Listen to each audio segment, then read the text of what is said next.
All right, I'm here with Mount Vernon head coach Tarrik Mabon. Just got a quick look at the Mustangs as they prepare for the 2020-2021 season. Coach Steve, thanks for coming on. How are you doing? Good, man. Blessed. 8 months.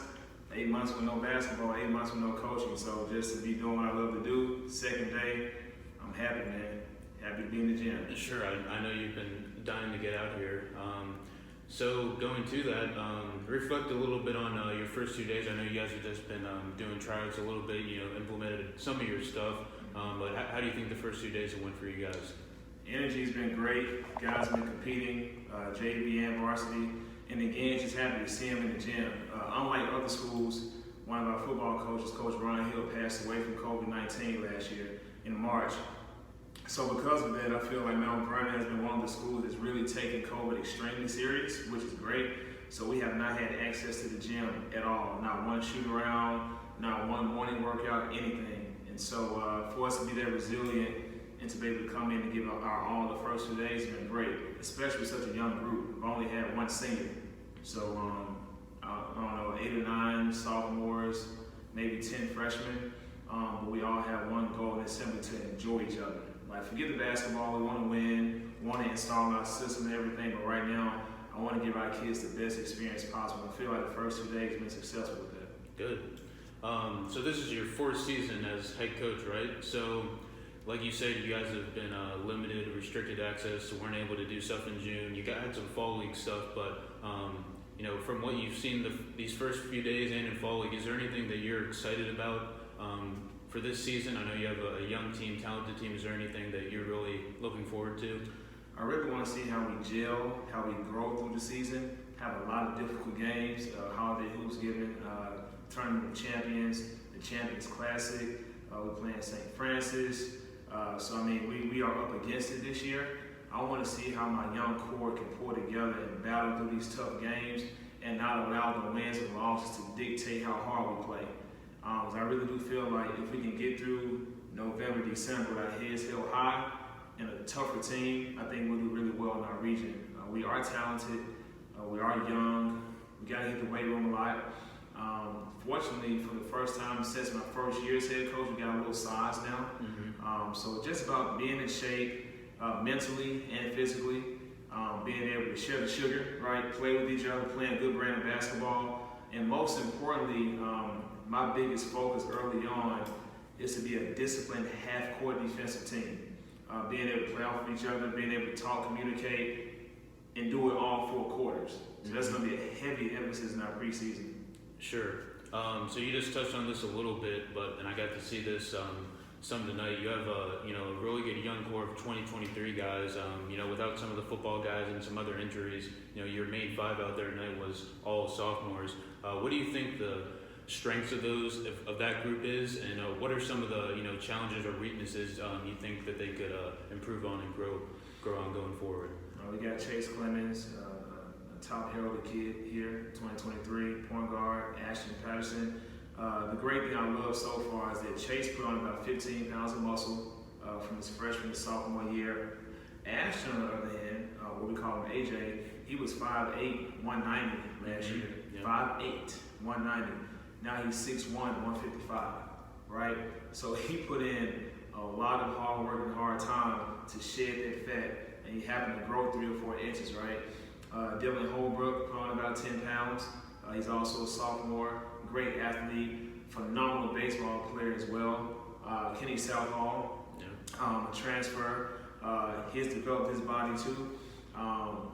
Great skill set. He can shoot the 3, shoot the mid-range. Long wingspan, and also Keith Williams. His recruitment has elevated over the past 3 or 4 months. He's drastically changing his body as we speak, becoming more versatile, being able to run the floor, but also still being able to post strong. He also has a high IQ, able to distribute, good passer. So I'm really excited to see how they gel. They are talented, but they're young, right? 5 sophomores that you just named. So how do we get them to really buy into the we over me? How do we get them to understand what their roles are, buy into their role?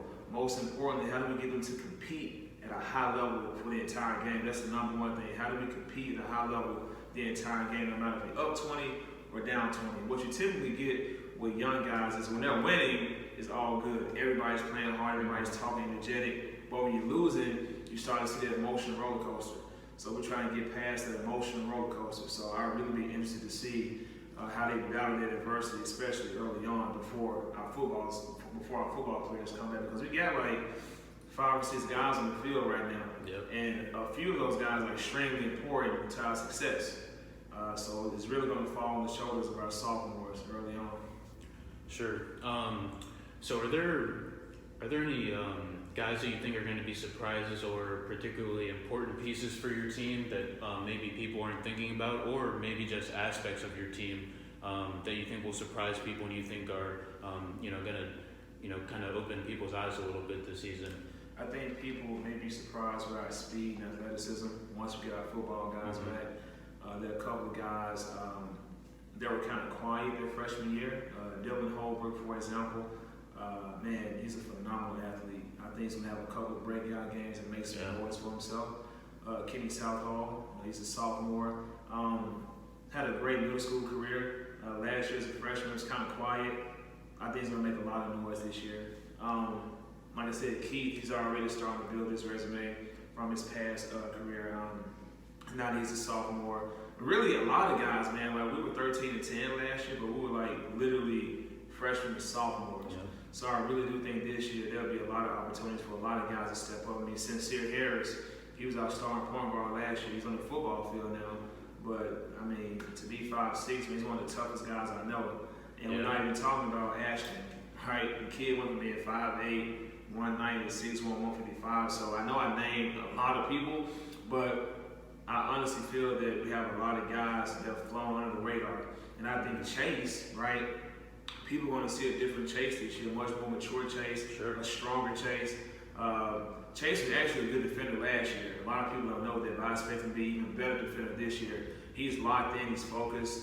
So I'm not saying we're going to go undefeated. I'm not even saying we're going to win a state championship or even make it to the state. Who knows what we're going to do? All right, I hope we do. But I do feel we'll have a better brand of basketball because, again, we have a lot of sophomores trying to build this year, next year, by senior year. So you touched on this a little earlier. You said you guys want to be a really sound team defensively in the half court, and you want to play fast. Is there anything else that you're really going to try to emphasize with this team? You want to pound into their minds to kind of instill in them? 3 words: excellence and effort. Yeah. We want to have excellence in our effort. I guess I'm about to give a couple of shout outs. There's some programs that I see that play a strong brand of defense every single year. And me being a young coach and a new coach here, I'm really trying to establish it here. You think about Marist, you think about Pius, you think of Weston, you think of Willard, Archer. They played great defense last year. Like, those are the teams that I really focus on because they're sound. They're so sound defensively in the half court. And we haven't been. We were my first year when I had a veteran group, but we really struggled with that. So I'm really hoping we get to the point where we are, at the very least, every game you're going to see a sound defensive team. So that's really my main focus and main goal. I like that. All right, so last question. When we fast forward to, say, February, what are people going to be saying about Mount Vernon? What's going to be in people's minds about the Mount Vernon Mustangs in the 2020-2021 season? They've grown up. Difficult early season, played some difficult opponents, and now we should be in our stride as we're approaching region playoffs, where no matter what, again, you're going to see the same team every time. The same offensive team, the same defensive team. That's what matters to me. Wins and losses, not so much. I want us to win, but I really want us to grow together this season. So I'm hoping that by February, we're playing at a certain point that by the time the season is over and we start to prepare for our junior year, people should be looking out for us. That's what I'm hoping. Sure, I like that. All right, that'll do it. That's Mount Vernon Presbyterian School head coach Tarrik Mabon, getting ready for the season coming up. Coach T, thank you for coming on. Thank you, man. Go Mustangs.